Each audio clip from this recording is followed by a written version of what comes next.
Martin North, John Adams, in the interests of the people. Hello, John. Hello, sir. What's this about scandal then?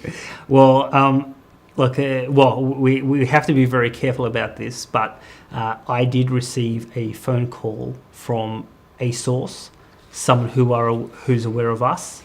That person relayed some very, I would say, sensational news about our officials, Treasury in particular.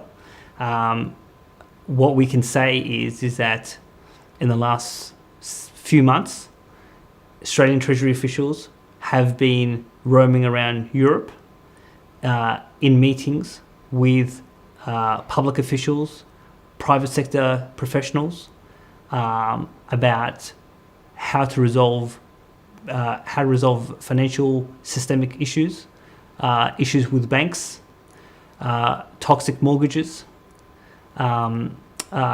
It was said to us, because just to be clear, I've been told this, and then you've also heard this on the phone. So we had dual confirmation that we both have heard this. This is not just me saying this. Sure. We have heard that Australian officials have indicated a very gloomy to dire forecast for the economy, unlike what we will hear the Treasurer say next week. So it would appear that Treasury or parts of Treasury are very negative about the economy. So is this about a domestic shock? Is this a global shock?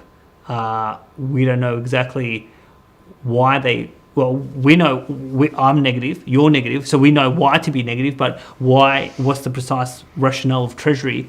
I don't exactly know. And I suspect when we see the forecast for next week's budget, that no one will be forecasting a recession.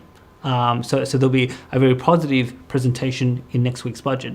But we do know that Treasury officials have been expressing some very negative sentiment about the Australian economy overseas, and there are fears about banks getting into trouble, and there has been questions about how did the Europeans resolve some of these issues during the global financial crisis. So I think this is, well, so there's a couple of things. Certain ex-Treasury officials who I know, who I've consulted with on this to sort of see whether this was usual or unusual. Some of them expressed surprise that this sort of consultation would happen. But on the other hand, they did say it was prudent. So Treasury from time to time does do war games, does do scenarios, does think, well, if this was to happen, what would our advice to the government of the day be? So some people said, well, don't be overly concerned by this because these ex-officials said, well, we can't be precise about what's going to happen, but at least there is some preparation, there is some thinking. So surely that should be a good thing. And obviously, I'm of the view that if you know that something bad is about to happen, then having some preparation is obviously a good thing.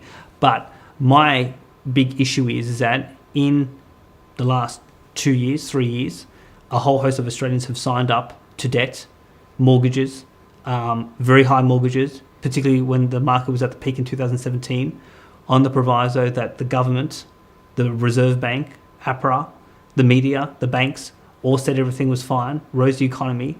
And a lot of these people who sign these mortgages at this stage, if they're still in those mortgages, have very little, particularly if they're in negative equity, have little room to get out. And yet now Treasury is coming up with mechanisms of how to resolve a systemic crisis if a systemic crisis was to come about. Now, 2 years ago, I could see this.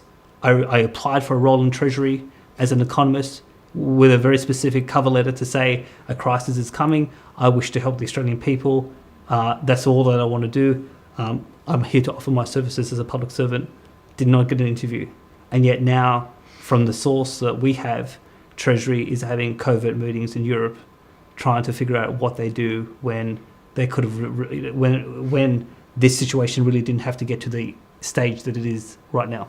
Right. So we don't know whether it's just normal course of business or whether there's something specific in their minds, but the fact that they're asking questions about banking resolutions and how to actually restructure banks, how to deal with default mortgage pools and all those things, would suggest that they perhaps are more concerned than the public persona that they present. Exactly.